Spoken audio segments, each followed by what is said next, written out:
ಇನ್ನು ತುಲಾರಾಶಿ ಗಮನಿಸೋಣ. ತುಲಾರಾಶಿಯವರಿಗೆ ವಾರದ ಆದಿಯಲ್ಲಿ ವೃತ್ತಿಯಲ್ಲಿ ಅಧಿಕಾರದ ಬಲ, ವ್ಯಾಪಾರ ಲಾಭ, ಆರೋಗ್ಯದಲ್ಲಿ ಸ್ವಲ್ಪ ಏರುಪೇರು ಆಗುತ್ತೆ. ಅದು ಕಾರಣ ಜನ್ಮದಲ್ಲಿ ಮಾಂದಿ ಸಂಚರಿಸೋದು ಸೋಮವಾರ ಮಂಗಳವಾರದ ಮಟ್ಟಿಗೆ. ಹೀಗಾಗಿ ಅಲ್ಲಿ ಸ್ವಲ್ಪ ನಿಮಗೆ ತಲೆನೋವು, ಕಣ್ಣಿನ ಬಾಧೆ, ಈ ಥರದ್ದು ಒಂದು ಸಣ್ಣ ಪುಟ್ಟ ತೊಡಕು.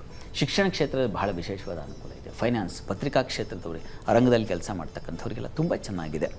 ಶುಕ್ರ ಅಷ್ಟಮದಲ್ಲಿ ಸಂಚರಿಸುವಾಗ ವಸ್ತು ನಷ್ಟವಾಗಿದ್ದರೆ ಅದು ವಾಪಸ್ ಸಿಗುತ್ತೆ ಅಂತ.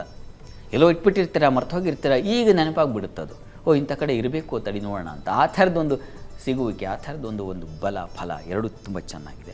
ಮತ್ತು ಶತ್ರುಗಳು ದೂರ ಆಗ್ತಕ್ಕಂಥದ್ದು, ದುಃಖ ದೂರ ಆಗ್ತಕ್ಕಂಥದ್ದು. ಬಹಳ ಮುಖ್ಯವಾಗಿ ದುಃಖವನ್ನು ಕೊಡ್ತಕ್ಕಂಥದ್ದು ಗ್ರಹ ಅಷ್ಟಮಾಧಿಪತಿ.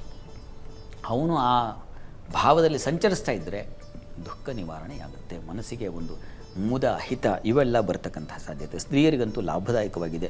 ಹಿರಿಯರಿಂದ ಸಹಕಾರ ಸಿಗ್ತಕ್ಕಂಥದ್ದು, ಈ ಥರದ್ದೆಲ್ಲ ಶುಭ ಫಲ ಕಾಣಲಿಕ್ಕೆ ಅವಕಾಶ ಇದೆ. ಇನ್ನು ಅಂತ್ಯ ಭಾಗ ನೋಡೋಣ.